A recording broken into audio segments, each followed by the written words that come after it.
우리가 시작할 때 확실한 것을 끝까지 견고히 잡고 있으면 그리스도와 함께 참여한 자가 되리라. 아멘. 우리가 그랬습니다. 우리가 누구일까요? 우리는 현재 의심하고 있는 사람들, 믿음이 연약한 사람들, 교회만 다니는 사람들이 아닙니다. 우리는 확실한 구원을 믿고 있는 사람들입니다. 자기가 예수 믿고 구원받았다고 생각하는 사람입니다. 왜냐하면 시작할 때 확실한 것을 끝까지 잡고 있으면, 시작할 때 이미 지금 뭔가 잡고 있는데 요거를 계속 잡고 있으면 그리스도와 함께 참여한 자가 된다고 그랬습니다.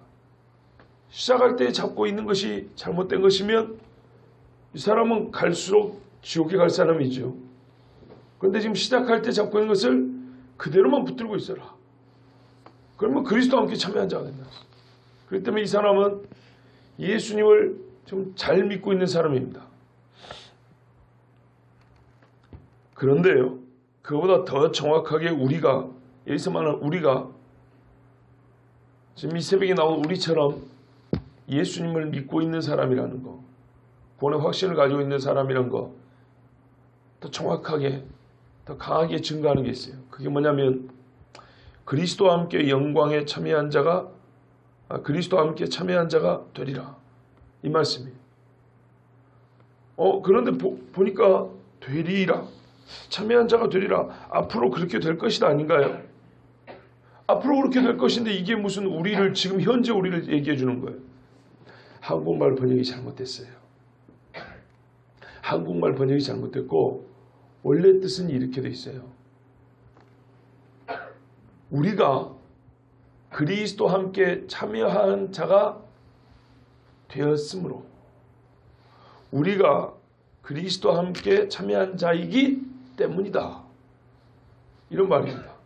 자, 13절을 보시면 오직 오늘이라 일컫는 동안에 매일 피차 권면하여 너희 중에 누구든지 죄의 유혹으로 완고하게 되지 않도록 하라 그랬죠. 어제 너희가 오늘의 우리입니다. 그죠? 제가 여러분의 설교할 때 여러분 이렇게 말할 때가 있고, 같은 설교인데 우리가 이렇게 말할 때가 있어요. 한 설교 안에 있는 이 같은 말을 듣고 있는 지금 똑같은 사람들입니다. 너희가 뭐 하라고요? 죄의 유혹으로 완고하게 되지 않도록 하라 그랬어요. 왜? 이스라엘 사람들이 이미 이 약속을 받은 사람들이에요. 애굽에서 나온 사람들이란 말이에요. 그런 것처럼 우리가 이미 그리스도와 함께 참여한 자이기 때문이라. 예. 왜 완고하게 되지 마라 그랬냐? 피차고 왜 완고하게 되지 말라 그랬냐? 이미 우리가 그리스도와 함께 참여한 자이기 때문에. 만약에 참여한 자가 되지 않았다면 피차 권면하니 이런 소리를 안 했을 거라 이 말입니다. 왜냐하면 여러분 지금 히브리서 전체는요, 예수 믿고 있는 히브리인들에게 준 겁니다. 형제들이라고 지금 우리 앞에 몇 번이나 반복했습니다. 형제들아, 형제들아, 형제들아 하는 그 사람들에게 준 이야기예요. 그런데 자칫하면 하나님의 큰 구원을 등한히 여기서 내칠 위험이 있는 사람들에게 준 거예요. 현재 믿고 있는 사람들이 준 거예요.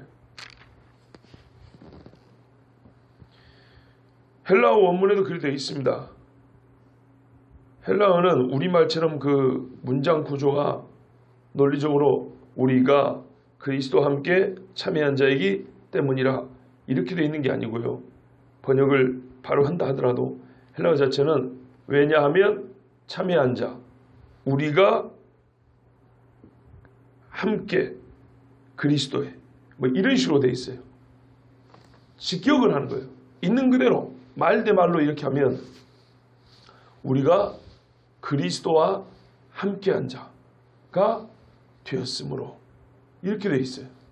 우리가 그리스도와 함께 참여한 자가 되었으므로 그런 사람들이기 때문에 시작할 때 잡은 거 그거를 놓치지 마라 그랬어요. 우리가 이미 그리스도와 함께 참여한 자가 되었답니다. 어떻길래요? 시작할 때 제대로 잡고 있었기 때문에, 그걸 현재 잡고 있기 때문에, 그러니까 그거를 끝까지 견고히 잡고 있으라 그랬습니다. 바울은 우리가 지금 믿고 있는 것에 대해 불만이 없어요. 시작할 때 확신한 것을 그대로 잡고 있으래요. 처음에 예수 믿을 때 제대로 들었다 이 말입니다. 제대로 된 진리를 들었고 그거를 지금 마음에 담고 있다 그 말이에요. 그걸 그대로 간직하라 그랬어요. 자, 끝까지 견고히 잡고 있으면 그랬어요. 근데 왜 우리가 이미 그리스도와 함께 참여한 자인데 가정법을 썼죠? 뭐뭐 하면 조건물이죠. 말 잘 들어라, 자전거 사줄게. 심부름 갔다 와라, 용돈 줄게. 뭐가 앞섭니까? 심부름이 먼저 있죠. 말 잘 듣는 게 먼저죠. 그런데 거꾸로예요. 용돈 주고 너는 용돈을 받은 자이니 말 잘 들어라. 이런 식이에요. 그런데 그 정도 문제면 이게 문제가 안 되는데 성경은 지금 구원 이야기를 하고 있어요. 마치 구원을 받았는데 잃어버릴 거다. 말 안 들면. 이런 말이에요. 무슨 말이냐면 용돈 줬어요. 심부름 갔다 오면 용돈을 받았으니 심부름 갔다 와라. 안 갔다 오면 뺏어버린다는 그런 뜻이란 말이에요.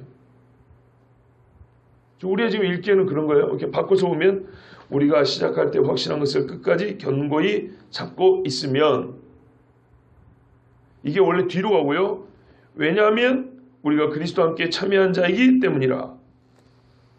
만일 우리가 시작할 때 확신한 것을 끝까지 견고히 잡고 있으면, 순서가 이렇게 돼요. 용돈 주고 만일 네가 갔다 오면, 심부름을 갔다 오면, 이렇게 돼 있어요. 우리 일상생활에는 이렇게 잘 안 쓰죠. 이런 말, 이렇게 말 안 써요. 그런데 만약에 진짜 한번 생각해 보세요.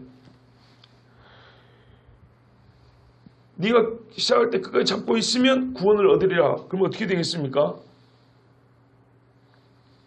내가 처음에 믿었는데 이 믿음 때문에 구원을 얻는 게 아니고 내가 일생에 수고한 나의 행위 때문에 구원을 얻겠죠. 그렇지 않겠습니까? 일생을 가만 바라본 거예요. 네가 그렇게 살았어. 오케이, 잘 살았네. 이제 구원 도장 딱 찍어줬다. 이런 식이 되는 거예요. 그게 아닙니다. 구원은 믿음으로 받아요. 믿음으로 받는데, 그러니까 이상한 거예요. 믿음으로 받는데 왜 또 끝까지 견고히 잡고 있으면이라는 이런 조건을 달았냐 이 말이죠.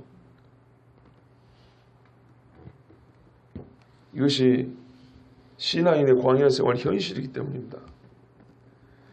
이거를 우리가 아주 진짜 이해하기 쉽게 말을 바꾸면 이런 말입니다.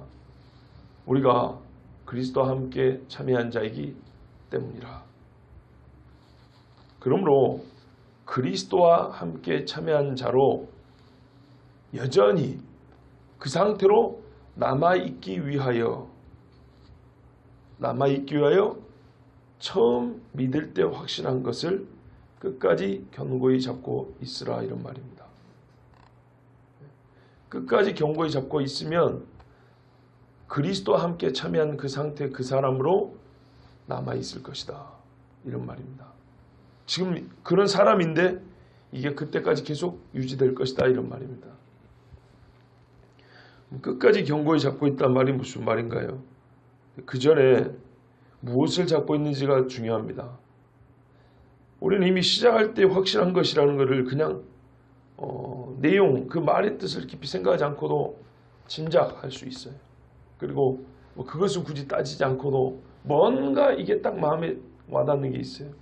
그런데 성경적으로 보면 오늘 우리 히브리서적으로 보면 1장, 2장에 이미 예수님이 천사보다도 우월하시다. 그의 존재와 그의 영광과 능력이 그의 속성이 그리고 그가 이 땅에 성육신하자 하신 일이 천사보다 뛰어나시다.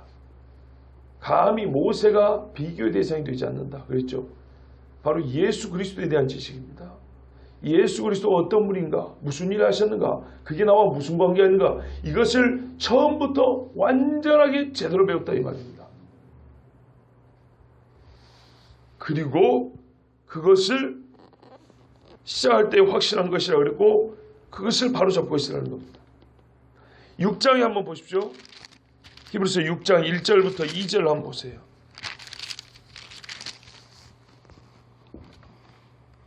6장 1절에 1절 2절 보면 이렇게 되어 있죠. 같이 읽습니다. 그러므로 우리가 그리스도의 도의 초보를 버리고 죽은 행실을 회개함과 하나님께 대한 신앙과 세례들과 안수와 죽은 자의 부활과 영원한 심판에 관한 교훈의 터를 다시 닦지 말고 완전한 대로 나아갈지니라. 아멘. 5장 11절부터 14절까지 지금 멜기세덱 이야기하는데요. 멜기세덱에 관해서는 원래 해줄 말이 더 많아요. 그런데 우리가 어째요? 듣는 것이 둔해가지고 젖이나 먹어야 될 자가 돼가지고 지금쯤이면 단단한 식물을 먹어야 되는데도 불구하고 가다가 뒤로 후퇴를 한 거예요. 아니면 안 자랐거나. 그래서 다시 젖 먹는 어린애로 돌아갔어요. 가르치는 선생이 돼야 되는데 선생이 못했어요. 여러분, 이거는 매우 중요한 사실입니다. 지금 우리 유진성 간사가 청년들을 데리고 제자 훈련을 했는데 1기를 마치고 2기를 시작하는데 자기가 안 하고 청년들을 시켜서 청년을 가르치게 한다 그랬어요. 사실은 그게 제가 유진성 간사 청년부 있을 때 제가 썼던 교육 방법입니다. 혹시 목회자 부재 시에 청년이 청년을 가르칠 수 있어야 하고 혹시 목회자가 이상한 가르침을 하면 청년 스스로가 목회자의 잘못된 가르침을 분별할 수 있을 정도여야 된다. 그런다고 건방지게 설교 시간마다 팔짱 끼고 앉았고 저거는 뭐가 잘못됐는데 뭐가 좋은데 먼저 체크하고 있어라 그런 소리가 아니다 그랬어요. 실제로 그렇게 교만한 애들은 아주 많이 야단을 쳤어요. 그 당시에요. 그리고 청년들을 단계를 한 2단계, 3단계 가르친 다음에 직접 가르치라고 했는데 얼마나 잘 가르쳤는지 모릅니다. 상호 간의 교제도 신뢰도 깊어졌고 아주 잘 가르칩니다. 마지막 시험은 제가 봤지만 참 멋지게 잘했어요. 그거를 지금 본인이 그대로 하고 있는 건데요. 저 역시도 제 선배한테 배운 겁니다. 그런데 성경 말씀이 맞아요. 옛날 옥하는 목사님, 제자가 제자를 낳고 제자가 제자를 낳고 그랬어요. 물론 제 스스로는 저 자신을 스승이라고 말한 적이 한 번도 없습니다. 그렇게 부르지 마라 그랬어요. 예수님이 주와 선생이라고 그랬으니까 그렇게 부르시고 제 자신을 목자라고 부른 적도 한 번도 없어요. 나는 양측이라 그랬어요. 뭐 요즘에 싹군 이야기인데 싹군이라 부르든 뭐가 좋아. 나 싹 받고 있으니까 그렇게 부르 좋은데 여호와는 나의 목자라 그랬어요. 나 그렇게 부르지 마라 그랬어요. 물론 에스겔서에 가면 이스라엘의 목된 목자라고 그랬어요. 이스라엘의 영적 지도자들을 일컫는 말입니다. 그래서 목자라는 말이 틀린 말은 아닌데 보통 목회자들한테 목자라고 부를 때는 그렇게 못된 목자 가리킬 때 목자라고 잘 안 해요. 좋은 이야기 할 때 목자라 그러지. 그러니까 그 좋은 이야기는 하나님께 하고 나한테는 그렇게 안 불러도 된다 그랬어요. 근데 어쨌거나 양들이 자기끼리 물론 말이 좀 안 되긴 안 돼요. 양이 양을 먹인다는 게 말이 안 되는데 우리는 짐승이 양하고 좀 달라요. 그렇죠? 우리는 양이면서도 또한 어떤 목자의 하나님께서 역할과 자질을 부여한 사람들이에요. 그렇기 때문에 서로가 그렇게 해줄 수 있어요. 내가 자녀이면서도 부모가 될 수 있는 것처럼 우리가 서로에게 하나님 말씀을 피차 권면하고 가르치고 사도행 글이 돼 있어요. 문제가 없어요. 그래서 바로 배우면 바로 가르칠 수 있도록 그렇게 했어요. 자, 근데 오늘 봐보세요. 그리스도의 도의 촉보가 뭐냐 했더니 죽은 행실 회개, 하나님께 대한 신앙 고백입니다. 세례. 나는 믿는데 세례 안 받는다고. 믿음이 얼마나 고상한지요. 이거 교만한 겁니다. 안수. 교회에서 임직 받을 때 혹은 목회자들이 이 목회자의 권위를 받을 때 안수 받는 거죠. 성경에는 분명히 안수가 있어요. 디모데에게 네가 장로회에서 안수 받을 때 그 안수 받는 걸 기억하라 그랬어요. 사람 종 아니다고. 너 하나님 종이니까 괜히 사람 앞에서 빌빌거리지 말고 안수 이야기했어요. 죽은 자의 부활. 나는 십자가인데 부활 안 믿어. 이거 사쿠랍니다. 영원한 심판. 부활하신 주님이 우리 얼마나 사는데 심판하시겠어?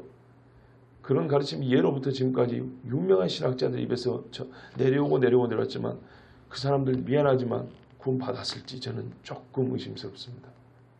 왜냐 성경에는 이게 초보라 그랬어요. 초보. 예수님의 설교를 들으면요. 예수님의 복음서의 가르침을 들으면 이 6가지 정도는 반드시 할 수 있어요. 예. 서당 앞에 있는 3년 된 계가 아니고 3일만 설교를 들어도 알 수 있어요. 만약에 3일 내내 설교를 한다면 예. 옛날에 사도들은 워낙에 바빴기 때문에 힘들기 때문에 한 번 가면 며칠씩 계속 설교를 했잖아요. 예. 밥 먹고 잠자는 거 외에는 설교했단 말이에요. 그 지역에 있는 동안. 그러니까 3일만 꼬박 들으면 최소한 이 그리스도 예수를 믿는 신앙의 초보는 뭔지 다 알 수 있어요. 그런데 지금 안타깝게도 무슨 말인가요? 이 초보를 다시 닦아야 할 처지가 되어버렸대요. 오죽했으면 이렇게 지금 예수님의 성육신에 대해 덕분에 우리는 잘 배우고 있지만 이런 편지를 썼겠냐 이 말입니다. 부활과 심판의 이야기는 구약 성경에 이미 다 나와 있는데요. 이사야서만 읽어봐도 이거 다 할 수 있는 것인데요. 그런데 실제로 아까 제가 신앙인의 광야 생활의 현실을 하는데 실제로 우리가 이거를 봅니다. 거짓말이 아니고 본다고요. 여러분 청년 때 혹은 30년 전에 같이 기도원 다니고 성경 질문하고 성경고사 뭐 교회에서도 무슨 시험 보고 하면은 대답 잘하고 때로는 뭐 목사 설교가 맞네 틀리만 했던 정도로 그 정도로 뛰어냈던 사람들 중에 지금 이 6가지에 대하여 질문하거나 이 6가지에 대한 대화가 어렵지 않게 되는 사람들 몇 명 꼽을 수 있습니까? 아니면 이게 어렵지 않게 되었으나 지금은 전혀 이게 안 되는 사람들 몇 명이나 이름을 댈 수 있습니까? 전자보다 후자가 훨씬 많을 겁니다. 아니면 나 자신이 그렇게 됐을지도 모릅니다. 끝까지 견고하게 잡고 있다는 말을 다르게 바꾸면요. 골로새서 1장 23절에 만일 너희가 마음에 거하고 믿음에 거하고 터 위에 굳게 서서 너희 들은 바 복음의 소망에서 흔들리지 아니하면 이런 말입니다. 이거 같은 맥락입니다. 우리 골로새서 다 들었죠. 같은 말입니다. 그런데 이 같은 말의 실제 뜻을 말하면 그러니까 같은 맥락인지 알았어요. 뭔가 붙잡고 있으라는데 좋아. 그럼 뭘 붙잡고 있어야 된다는 거냐? 붙잡고 산다는 게 아까 뭔지는 아까 들었어요. 최소한 이 그리스도의 초반인데 이거를 흔들리지 않고 끝까지 붙잡고 있다면 끝까지 견고히 잡고 있다면 그랬는데 끝까지 견고히 잡는 게 뭐냐 도대체. 그게 궁금하시다면 한번 들어보십시오. 하나님이 노아에게 이르시되 모든 혈육 있는 자의 포악함이 이 땅에 가득하므로 그 끝날이 내 앞에 이르렀으니 내가 그들을 땅과 함께 멸하리라. 너는 고페르 나무로 너를 위하여 방주를 만들되 그 안에 칸들을 막고 역청을 그 안팎에 칠하라. 내가 만들 방주는 이러하니 그 길이는 300규빗 너비는 50규빗 높이는 30규빗이라. 거기에 창을 내되 위에서부터 한 규빗에 내고 그문은 옆으로 내고 상중하 3층으로 할지니라.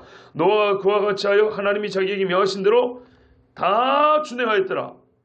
요즘 말하면 18,000톤급의 배를 다 순종하여 만들었더라. 8명이 18,000톤. 요즘 말로 하면 우리나라에 있는 군함 제일 큰 거 2척을 지은 거하고 마찬가지입니다. 그 후에 그의 주인의 아내가 요셉에게 눈짓하다 동침하기를 청하니 요셉이 거절하며 자기 주인의 아내에게 이르되 내 주인이 집안의 모든 소유를 간섭하지 아니하고 다 내 손에 위탁하였으니 이 집에는 나보다 큰 이가 없으며 주인이 아무것도 내게 금하지 아니하였어도 금한 것은 당신뿐이니 당신은 그의 아내임이라. 그런즉 내가 어찌 이 큰 악을 행하여 하나님께 죄를 지으리까. 여인이 날마다 요셉에게 청하였으나 날마다 요셉에게 청하였으나 요셉이 듣지 아니하여 날마다 듣지 아니하여 동침하지 아니할 뿐더러 함께 있지도 아니하니라. 민수기 14장 24절에 그러나 내 종 갈렙은 그 마음이 그들과 달라서 나를 온전히 따랐은즉 그가 갔던 땅으로 내가 그를 인도하여 드리리니 그의 자손이 그 땅을 차지하리라. 그 밑에 민수기 32장 11절 12절에도 애굽에서 나온 자들이 20세 이상으로는 한 사람도 내가 아브라함과 이삭과 야곱에게 맹세한 땅을 결코 보지 못하리니 이는 그들이 나를 온전히 따르지 아니하였습니다. 그러나 그낫 사람 여분의 아들 갈렙과 눈의 아들 여호수아는 여호와를 온전히 따랐느니라 하시고 열왕기하 19장이에요. 히스기야가 사자의 손에서 편지를 받아보고 여호와의 성전에 올라가서 히스기야가 그 편지를 여호와 앞에 펴놓고 그 앞에서 히스기야가 기도하여 이르되 그룹들 위에 계신 이스라엘 하나님 여호와여, 주는 천하 만국의 홀로 하나님이시라. 주께서 천지를 만드셨나이다. 여호와여, 귀를 기울여 들으소서. 여호와여, 눈을 떠서 보시옵소서. 사대립이 살아계신 하나님을 비방하러 보낸 말을 들으시옵소서. 여호와여, 아수르 여러 왕이 과연 여러 민족과 그들의 땅을 황폐하게 하고 또 그들의 신들을 불에 던졌사오니 이는 그들이 신이 아니오 사람의 손으로 만든 것 곧 나무와 돌뿐이므로 멸하였나이다. 우리 하나님 여호와여, 원하건대 이제 우리를 그의 손에서 구원하옵소서. 그리하시면 천하 만국이 주 여호와가 홀로 하나님이신 줄 알리이다 하니라. 아수르 18만 5천을 앞에 두고 하나님 앞에서 기도했어요. 그가 나를 죽이실지라도 나는 그를 의지하리라. 이게 욥의 고백입니다. 다니엘이 이 조세의 왕의 도장에 찍힌 것을 알고도 자기 집에 돌아가서는 윗방에 올라가 예루살렘으로 향한 창문을 열고 전에 하던 대로 하루 3번씩 무릎을 꿇고 기도하며 그의 하나님께 감사하였더라. 나의 하나님이 이미 그의 천사를 보내어 사자들의 입을 봉하셨으므로 사자들이 나를 상해하지 못하였사오니 이는 나의 무죄함이 그 앞에 명백함이오며 또 왕이여 나는 왕에게도 해를 끼치지 아니하였나이다 하니라. 예수께서 이르시되 손에 쟁기를 잡고 뒤를 돌아보는 자는 하나님의 나라에 합당하지 아니하니라 하시니라. 손에 쟁기를 잡고 뒤를 돌아보지 말라 그랬어. 요한계시록 2장 13절에 네가 어디 사는 것을 내가 아노니 거기는 사단의 위가 있는 데라. 네가 내 이름을 굳게 잡아서 내 충성된 증인 안디바가 너희 가운데 곧 사단에 거하는 곳에서 죽임을 당할 때에도 나를 믿는 믿음을 저버리지 아니하였도다. 아멘. 이것을 끝까지 견고히 잡으면이라고 하는 것입니다. 이런 것을 끝까지 견고히 잡는다고 하는 것입니다. 저는 지금 세상의 위인들의 이야기를 해주는 것이 아닙니다. 독립투사들이 고문을 받으면서도 자기 동료들을 배신하지 않은 그런 위인들의 위인전 이야기를 해준 것이 아닙니다. 성경 이야기 중에 몇 가지를 가져왔을 뿐입니다. 이것이 끝까지 믿는다는 것입니다. 11장에 가면은 세상이 감당하지 못한다 그랬어요. 세상이 감당하지 못한 신앙의 조상들, 순교자들이 있습니다. 그 사람들의 삶의 일부를 우리가 보면 끝까지 견고히 붙잡는 게 이것이구나 알 수 있습니다.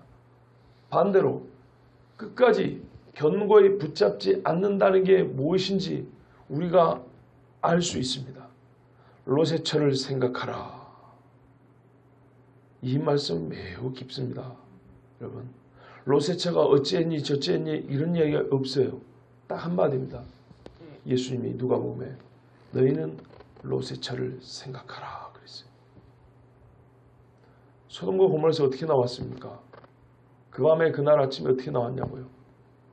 그런데 세상에 생명을 얻었는데도요, 뒤에 불이 떨어지고 불타는 냄새가 나고 황 냄새가 막 샥 바람에 날려오고 사람들의 아비개가 막 죽어가는 소리가 귀청을 찢는데도 뭐 한다고 그 뒤를 쳐다본단 말입니까? 재물이 아까워서요? 그러니까 정신 나간 거예요.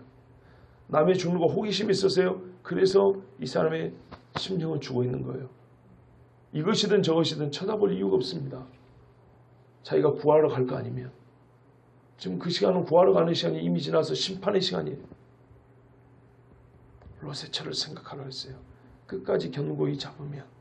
천사들이요, 손을 잡고 나갔다 그랬습니다. 여러분, 성경에 분명히 그래 있어요. 천사들이 롯과 그의 아내와 딸들의 손을 잡고 자꾸 주저하니까 말을 듣고도 안 나가는 거예요. 그래서 손을 잡고 달려나갔어요. 그런데 뒤돌아본 겁니다.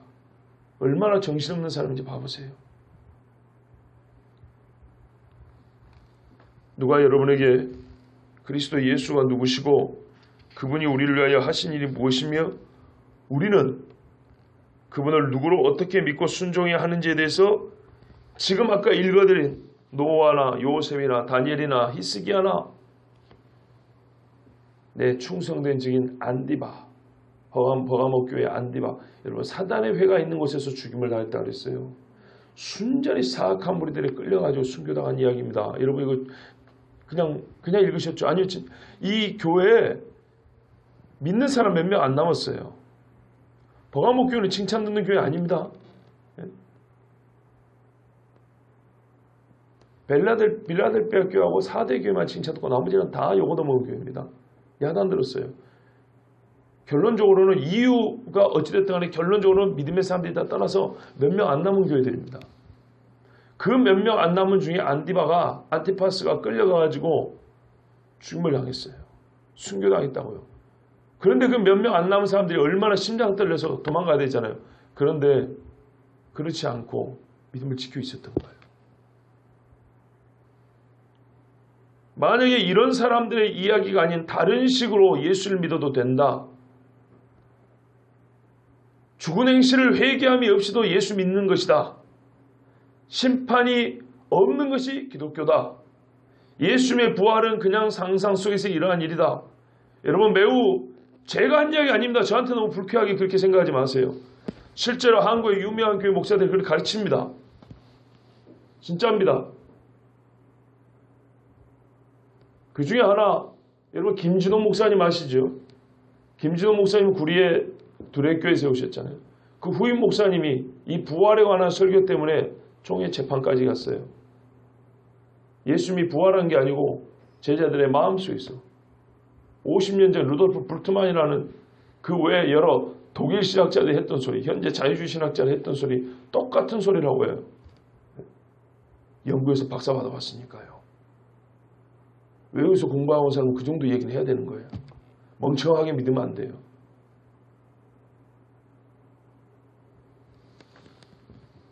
그래가지고 그분이 재판까지 올라갔어요. 총회 재판국에서 그건 다 확 자를 수가 없어가지고 경고인가 뭔가 하여튼 약간의 징계를 했어요.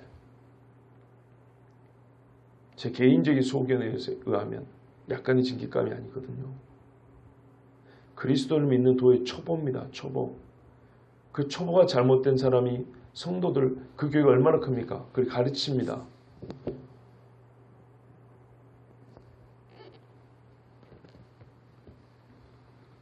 다니엘에 대해서도 다니엘은 사자굴에 들어간 적이 없습니다. 여러분. 현대 신학자들이 다니엘이 사자굴에 들었다고 믿는 사람 별로 없습니다. 요나가 무슨 고래 뱃속에 들어가요? 그건 안 믿습니다. 그런 이야기. 오늘 우리에게 교훈을 주려고 한 이야기입니다. 그러니까요. 제가 궁금한 게 그런 거예요. 상상 속의 이야기를 교훈으로 받은 사람은 신앙생활을 실제로 할까요? 상상으로 할까요? 한번 생각해 보세요. 네? 안중근 의사를 이 사람의 손가락 잘라갖고 단지동했다네. 저는 그 유적지를 저기 러시아에 있거든요. 우스리스크, 블라디보스토크 우스리스크 근처에 있어요. 거기를 직접 가봤어요. 그런데 안중근이가 무슨 지 손가락, 야 이거 자르면 얼마나 아픈데 그게 잘라져 뼈가 이게 칼로 잘라져 이렇게 믿는 사람이 나라를 위해서 목숨 바치겠습니까? 그런데 나라를 위하여 죽으라고 교훈을 손가락을 자른 사람도 없는 사람 이야기를 굳이 손가락을 잘랐다고 꾸며 이야기를 만들어내요. 그런 상상 속의 이야기인 거를 모르면 괜찮은데 알았다고 치봅시다. 아 이게 거짓말로 자른 거였어. 그런데도 불구하고 여러분은 이와 같이 손가락을 잘라서라도 애국심을 가지고 누가 애국심을 갖냐고요. 그런데 예수님 부활한 적도 없는데 이거 부활한 게 뭐지요? 부활했다고 믿는 게 줘야지. 어떤 미친놈이 부활했다고 믿냐고요. 세상에 그렇게 바보 같은 얘기 어디 있는데. 근데 그걸 가르쳐요. 다니엘처럼 우리가 이 세상에 살지만은 세상이 굴복하 자꾸 뜻을 정해야 된다고요. 우선 다니엘이 누군데요? 그거 BC 한 2세기경의 소설 속의 인물이죠. 유대인들이 헬라 사람들의 핍박에서 이기고자 교훈을 주고자 만든 소설 속의 인물이지. 소설 속의 인물요. 근데 뭐하러 그거를 본받아요? 소설인데.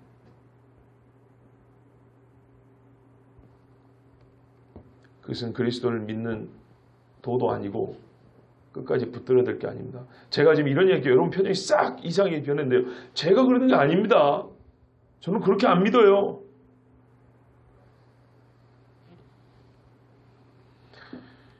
여러분 이렇게 실제적으로 끝까지 견고히 잡은 사람들에게 요한계시록 2장 3장에서는 우리 주님이 7번 반복하여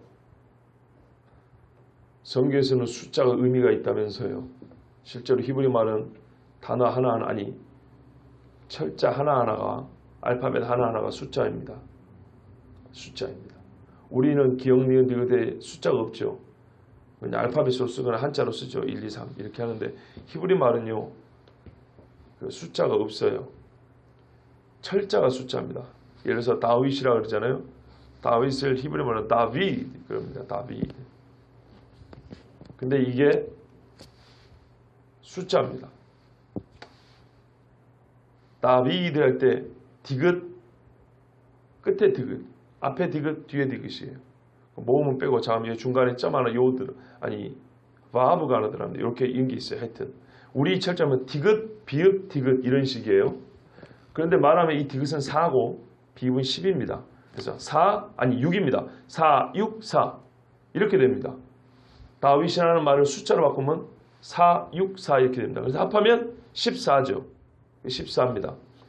마태복음에 예수님의 족보를 나옵니다. 14 대시 3번 끊었습니다. 그거를 철자대로 쓰면 다윗입니다. 다윗입니다. 다윗. 네. 다윗의 집안의 왕이 14, 일부러 14대씩 끊은 겁니다. 원래는 중간에 몇 사람 더 있습니다. 근데 거기에 기록이 안 된 사람들은 좀 문제가 있는 사람들입니다. 그거는 뭐 지금 이 시간에 중요한 건 아니고요. 요한계시록에 2장 3장의 7교회 그래서 우리가 친호 완전수라고 그러죠. 7교회에 7번 반복하여 주신 말씀이 있습니다.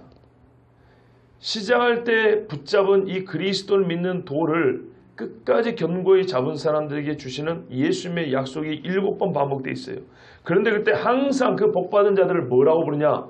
이기는 자들은 이렇게 부릅니다. 이기는 자들은 싸움을 해가지고 끝까지 싸워 살아남은 자들은 싸워서 끝까지 승리한 자들은 이렇게 되어 있습니다. 그들에게 무엇을 주냐면 7교회 다 정말 사람이 상상할 수 없는 복들을 주시는데 그 중에 딱 한 가지만 읽어드립니다. 이기는 그에게는 내가 내 보좌에 함께하게 하여 주기를 내가 이기고 아버지 보좌에 함께 앉은 것과 같이 하리라. 아멘. 내가 이기고 예수 그리스도 하나님의 아들이고 본래 종이었지만 많은 유혹과 시험이 있었지만 끝까지 이 땅의 중보자의 사역을 감당하셨어요. 광야의 시험 이기셨어요. 육체의 배고픔 이기셨어요. 침뱉음과 매맞음 싸워 이겼어요. 십자가 육신은 죽기 싫고 너무 무섭지만 끝까지 이겨냈어요.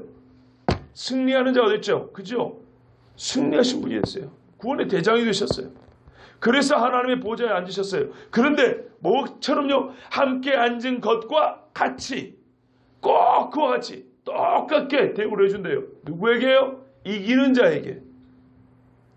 내가 이기고 그랬어요. 예수님이. 내가 이기고 아버지 보좌에 앉은 것처럼 이기는 그에게는 그가 내 이름으로 이겼다 이 말이죠. 그러니까 내 보좌에 함께 앉게 해준다 그랬어요. 이기는 그에게는. 신앙생활 스릴 넘칩니다. 네? 대충 읽는 거 아니에요. 되도록이면 사사로운 얘기 안 하려고 하는데 제가 오늘 여자를 만나러 가야 돼가지고 공개를 해야 되겠어요. 제가 옛날부터 여자를 만나러 갈 때는 교회 소문을 내고 다녔어요. 교육자실에서도 여러 명의 교육자 있으면 안 물어봐도 꼭 얘기를 했어요. 요즘에 하도 이상한 그 짓을 하는 사람들이 있기 때문에. 제가 오늘 김하윤 전도사님이랑 같이 양평에 갑니다. 밥 먹으러 갑니다. 밥 먹기 전에 하나 들릴 때가 있습니다. 요양원인데요. 거기에 어떤 여자 전도사님이 지금 직장암 말기로 그 요양원에 계십니다. 그 사람의 눈으로 보면은 때가 다 된 분입니다. 누구냐면 작년에 혹시 기억하시는가요? 김하연 전도사님이 같이 오신 그 키 큰 여자 전도사님 있었어요. 그분이 그때 당시 이미 직장암을 앓고 있었어요. 미국에서 공부하다가 암 때문에 귀국해가지고 믿음으로 기도로 버티고 살고 있는 거예요. 병원 입원 치료도 안 하고. 그런데 그때 당시 이미 끝 무렵이었는데 지금 1년 아직 살고 있어요. 근데 그때 오셨을 때 밥 먹고 우리 방에서 제가 두 전도사님 기도했거든요. 근데 오늘 김하연 전도사님 출국하기 전에 밥이나 한번 먹읍시다 그랬더니 목사님 근데 밥 좋은데 그분이 언니예요. 그 언니하고 통화하는 중에 목사님 와가지고 기도 한번 해줬으면 좋겠다. 작년에도 같이 기도하고 그랬는데 한 번 더 와주셨으면 좋겠다. 그래요. 어디냐 그랬더니 양평에 있답니다. 그래 갑니다. 병이 들어도 기도 한번 안 하고 가는 사람이 있어요. 대단한 거 아닙니다. 지금 우리에게는 사자굴은 없어요. 풀무불도 없어요. 우리 일상적인 생활에서는요, 끝까지 견디고 이겨낸다는 게 그런 겁니다. 제 고향에도 친구 어머님에서도 우리 친족 되는 분인데, 폐암으로 죽기 직전까지 한 2km 되는 교회를 매일 왔다 갔다 그랬어요. 매일 교회 기도하러. 그리고 마지막을 마쳤어요. 장례 치를 때도 교회까지 한번 이렇게 돌고 왔어요. 그것이 후손들에게는 진짜 교훈이 되는 겁니다. 마음속에 품은 교회가 아니고 진짜 내가 발로 걸어가서 기도했던 교회, 그게 교훈이 되는 겁니다. 끝까지 견고히 잡으면. 우리의 신앙이 끝까지 견고히 잡는 이런 거예요. 나 내일 모레 죽는다. 내 목사님 와서 기도 한번 해주세요. 이게 끝까지 견고히 잡는 거예요. 목사들은 병에 걸려 죽어도 내가 병원에서 생을 마칠 거야. 내가 그냥 강단에 설란다. 하영주 목사님 봐보세요. 암 수술을 몇 번이고 신장 투수 이틀에 한 번씩 하는 사람이 마지막까지 강단에 서가지고 쪼글쪼글 해가지고 이렇게 서고 겨우겨우 서서 설교를 합니다. 제가 본받아야 될 사람은 그런 분이고 여러분이 본받아야 될 사람은 오늘 제가 기도하러 하는 그런 분이에요. 나를 위해서 기도 한번 해주십시오. 이것이 신앙입니다. 그렇게 어렵지 않지요. 예. 이기는 그에게는 내가 보좌에 함께 앉게 해주기를 내가 이기고 아버지 보좌에 함께 앉은 것과 같이 하리라. 아멘. 기도하겠습니다.